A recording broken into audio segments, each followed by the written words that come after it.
It's Louise Faye for VIP Boxing, and I'm here with Ash, the Flash Marron. Ash, what a stoppage. Yeah. Congratulations. Thank you. Yeah, nice one. Cheers for that. Talk me through it. Yeah, listen, it was obviously a good 50-50 fight. It was a very game lad coming to win, and it took me a few rounds. It was a bit scrappy and quite a scruffy fight. I think our styles didn't blend too well. I felt like I was just trying to kind of get out the tying up and stick to my range. And once I found my range, I landed the shots. But yeah, it was like I say, it was not the best performance, but I got the win, and that's all that matters. I think you had to perform with what you was working with in there at certain times, Ash. And I think was it the second round the point was knocked off Callum for the holding? I think so. Yeah. But there was a lot of that right from the start, and quite a lot of people can get quite frustrated very quickly with situations. It was frustrating. Like that. It was more frustrating because I wasn't holding myself, and the referee, was constantly kind of telling both of us. But I felt like I was trying to work out of it. But listen, big respect to Callum because he was just trying to fight his fight, and our styles just didn't match. No. But listen, fair play to him for taking the fight and everything, and God bless him. I wish him all the best in the future. And I've just seen a lovely moment between yourself and Callum and his son. Yeah.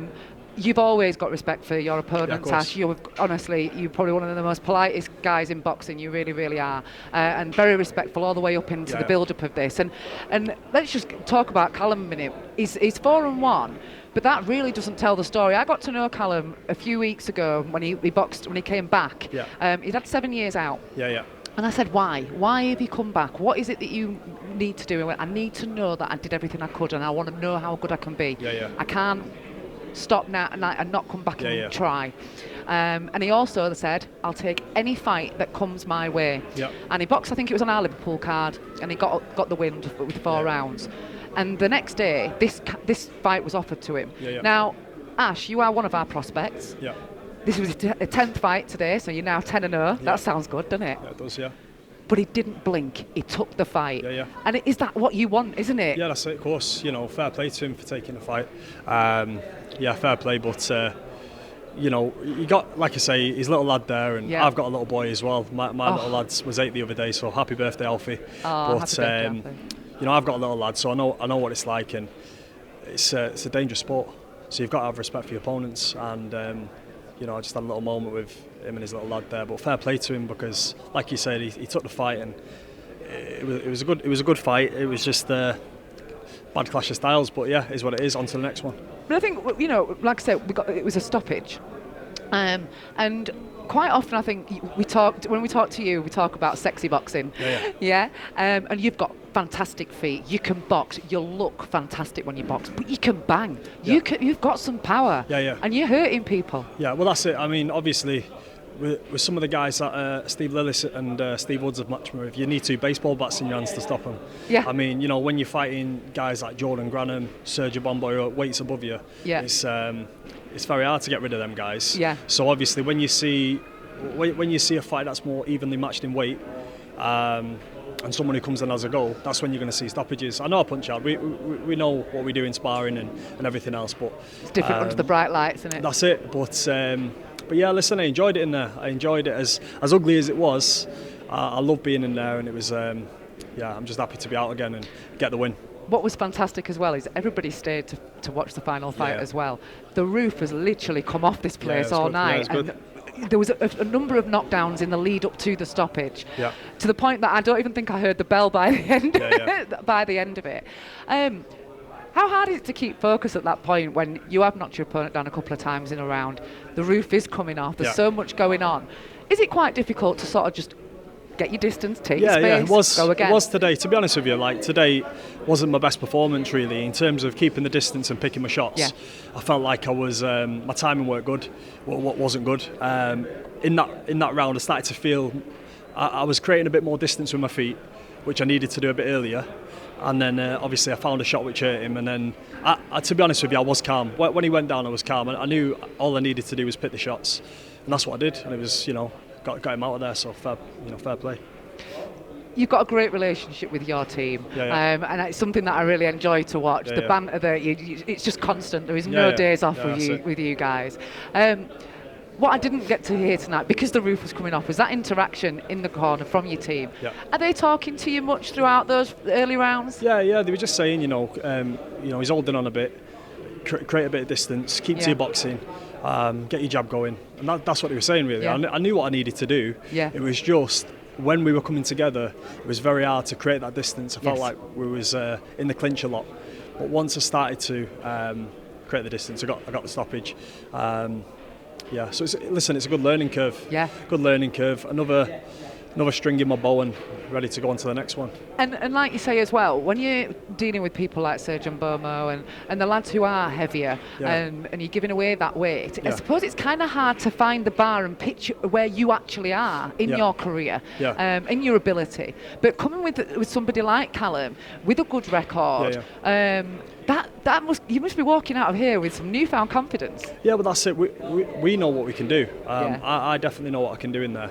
Obviously, I don't need to go blow my own trumpet and tell everybody how good I am. I want to prove it in the ring. My last 3 fights have been with 3 guys who've had winning opponents, so we're moving nicely. But the Jacob Quinn fight was a very good fight for me. I had to come for a bit of adversity there, and then the last fight, I had a lad who was game and winning record, and obviously Callum there tonight. So in fact, I spoke to Jacob Quinn quite recently, and he told me how much he learned from that fight that he's gone to take on in future fights as well.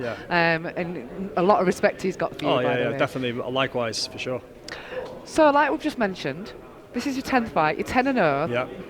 You've had every fight of yours has been at Bolton. Oh yeah, it's funny. Isn't it? We just need to just call it the Flash Stadium or something it's my home, isn't it? It's my home ground.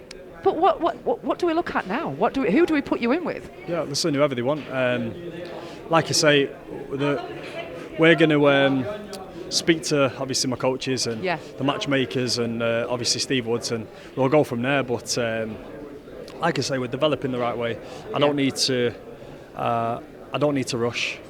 I just need to take my time and do what I'm doing, and keep winning. That's the main thing. Keep winning, keep progressing. Because when we do step into those, longer rounds for titles, etc., we're going to be ready. And you know what? You're actually relatively young when it comes to this as well. You're 27 years old. Yeah. Just turned. So you're coming into your prime years, aren't you? So this is really exciting times for you, Ash. Yeah, it is. That's it. We're improving all the time in the gym as well. It's been sparring some, quality guys and doing really well. I don't think I got to show everything that I can do tonight, but I think obviously it takes 2 to tango, so you need the right opponent. But it's a good learning curve for me. But like I say, plenty to take away from it. Go back in the gym, keep progressing, keep learning, and we'll come back again with a good performance, definitely. Well, fingers crossed we'll see you back out at Bolton in September. But make sure you have some good time off now, rest and enjoy your family. Can I just say as well, I just want to thank everybody who came out tonight and bought a ticket, because obviously it's not easy when you're fighting so regular and you're paying the money every time to come and watch. And they do. Yeah, they do. They come out in their droves for you, Ash. Like I say, it's brilliant. So I really appreciate that, and obviously all my sponsors as well for supporting me on the journey from the start, really. Because without them, you can't do it at this level. Without that sponsorship, you're not getting millions for fights. So without that sponsorship, it's very hard to do what you do. And obviously my family as well, my girlfriend at home, and I've got 2 kids, and she's amazing. She supports me. So big shout out to Amy as well, because she don't get the credit she deserves. Behind every good man. God bless. Love that. Thanks, Callum. Behind every good man is a phenomenal woman. That's it. And it sounds like you've got the dream team at home, just like you have in your corner on fight night. I'm in the good books now. Ash, the Flash, congratulations. Thank you. 10-0. Appreciate that. Take care, mate. Take care of yourself. Nice one. For all boxing info, news and latest interviews, amateur and pro, across the north, click and subscribe. VIP Boxing Promotions. Also, Twitter, Instagram and Facebook.